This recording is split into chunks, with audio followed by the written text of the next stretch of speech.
Hello dear all. आज के इस वीडियो में हम डिस्कस करने वाले हैं Q1 review of ICICI bank. So आप जैसा कि आपने देखा होगा न्यूज़ में इनका नेट इनकम ग्रोथ दिखा रही है आईसीआईसीआई बैंक, बट सच क्या है वो भी हम डिस्कस करने वाले हैं इस रिजल्ट का। साथ में हम देखेंगे इस कंपनी के एनपीए के बारे में और प्रोविजन के बारे में। तो बने रहिए हमारे साथ कंप्लीट डिटेल डिस्कशन के लिए।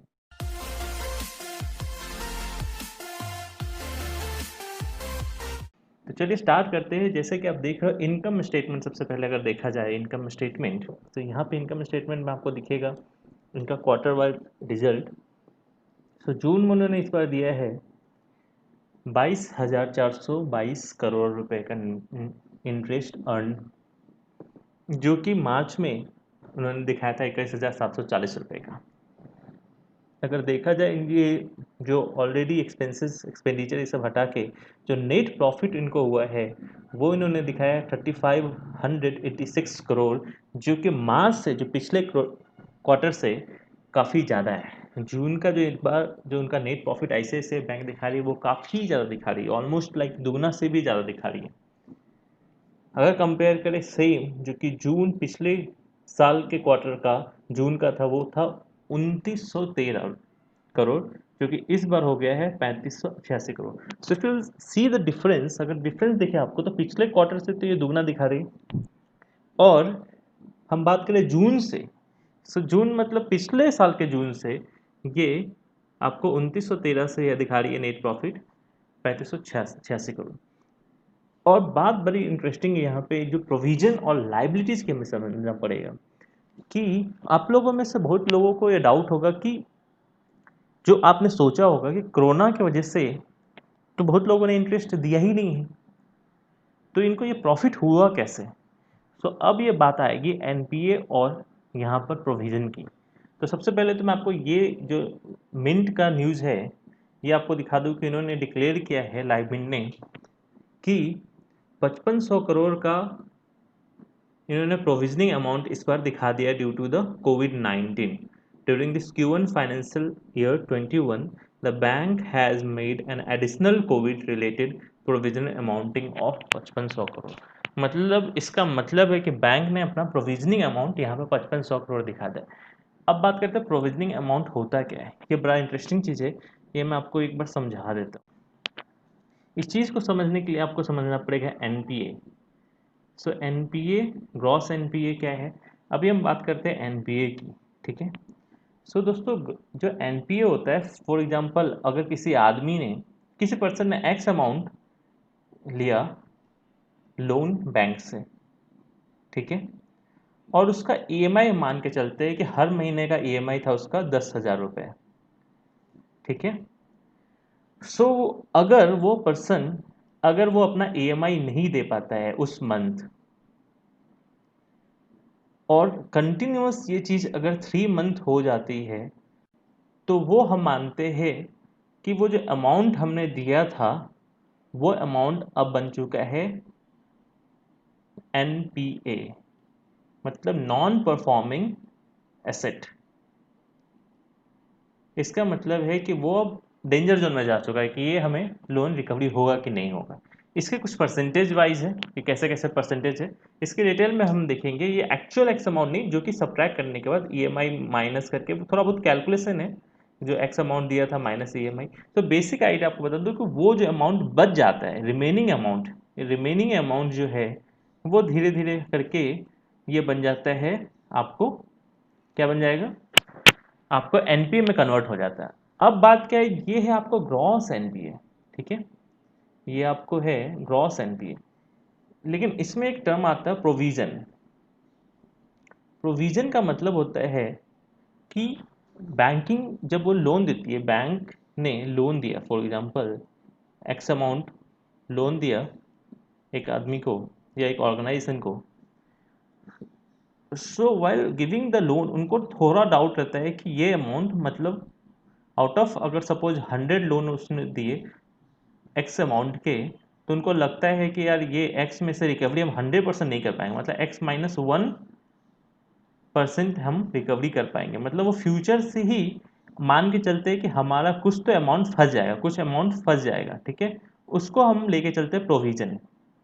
प्रोविजन हम मानते हैं वो मतलब कंपनी के लिए एक लाइबिलिटीज है, उम्मीद ही करके चल रहे। प्रोविजन का मतलब है कि उम्मीद करके चल रहे फ्यूचर में ये अमाउंट हमें नहीं मिलेगा, तो उन्होंने उसको पूरा एनपीए होने के पहले उसे एक प्रोविजन में डाल दिया। तो ग्रॉस एनपीए का फॉर्मूला जो होता है, ग्रॉस एनपीए का फॉर्मूला जो होता है वो होता है आपको नेट एनपीए प्लस प्रोविजन।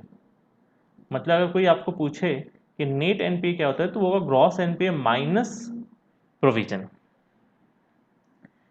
ठीक है, तो वो आपका हो जाएगा एनपीए।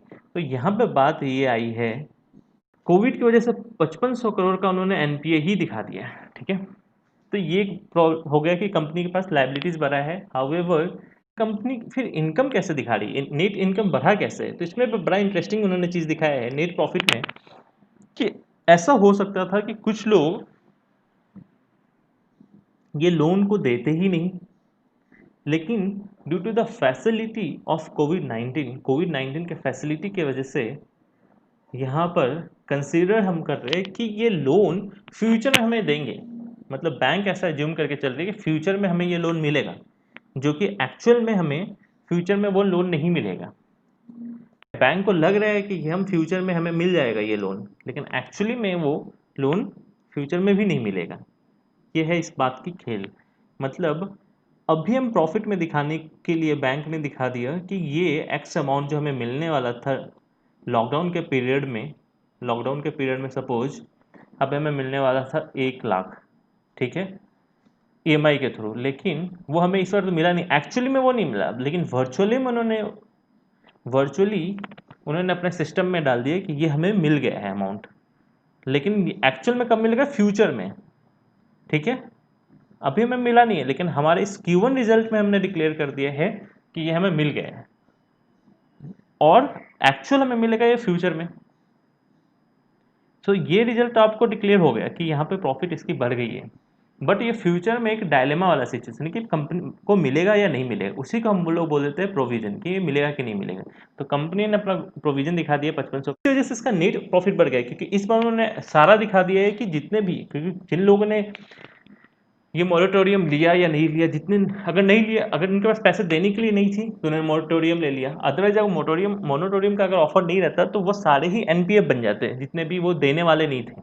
तो इस वजह से वो बच गया और कंपनी के लिए प्रॉफिट बढ़ गया कि हाँ फ्यूचर में तो लोग देंगे। लेकिन यहाँ पे एक्चुअल का आपको दिखेगा, मतलब प्रॉफिट तो बड़ी है कंपनी की, लेकिन आपको एक्चुअल इस चीज़ को खेल समझ में आएगा इस क्वार्टर का जब आप जाएंगे बैलेंस शीट में। कंपनी दिखा तो रही है कि मेरा भैया प्रॉफिट बढ़ गया है, लेकिन आप लाइबिलिटीज़ देखोगे कंपनी की, तो कंपनी का लाइबिलिटीज़ काफ़ी ही बढ़ा है।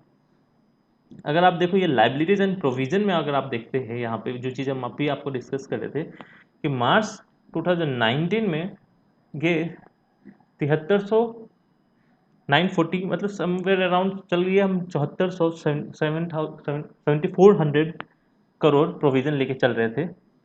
लेकिन इस बार जो ये बढ़ चुका है और वो हो चुका है 2,40,000 करोड़ रुपए के करीब। सो ये लायबिलिटीज़ कंपनी का काफ़ी बड़ा है, जो कि कंपनी को प्रॉब्लम आने वाला है इस चीज़ को लेके, क्योंकि अगर आप देखें इसका एक टर्न, तो 149 फिर 175, मतलब बढ़ा यहाँ तक 2018 मार्च तक, और उसके बाद मार्च 19 में इन्होंने लाइबिलिटीज और प्रोविज़न को कम कर लिया था। लेकिन ये यहाँ पर मार्च 2020 में इनके लिए लाइबिलिटीज़ काफ़ी बढ़ गया है। तो हाउएवर ये जो इनका इनकम बढ़ा है, लेकिन कंपनी अंदर से प्रॉब्लम में है, मतलब वर्चुअली में अच्छी दिखती है लेकिन अंदर से ये प्रॉब्लम में है। अगर इस चीज़ को आप देखो तो ग्रॉस एनपीए दिख रहा है आपको कम, क्योंकि इस बार मोरेटोरियम की वजह से कोई भी डिफ़ॉल्ट होगा, कोई मतलब बहुत कम लोग डिफ़ॉल्ट होंगे, क्योंकि अगर उनका पैसा देने के लिए नहीं है तो वो मोरेटोरियम का उन्होंने बेनिफिट ले लिया। सेम वेज अगर आप यहाँ नेट एनपीए का परसेंटेज देखें तो वो भी घट गया है। ये बेनिफिट बैंक दिखा रही है इस क्वार्टर के लिए, लेकिन फ्यूचर के लिए ये चीज़ आएगा दिक्कत।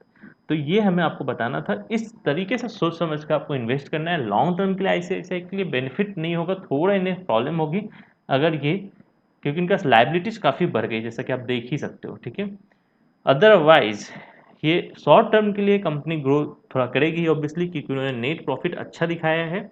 तो ये था मेरा ओवरऑल आपको आइडिया कि आईसीआईसीआई को आने वाले समय में पड़ेगा थोड़ा दिक्कत का सामना।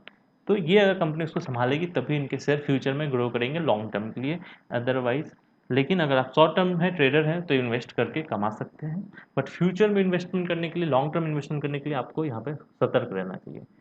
चलिए, तो इस तरीके से हम आज यहाँ पे इस वीडियो को ख़त्म करते हैं। मिलेंगे नेक्स्ट वीडियो में। Stay safe, make money.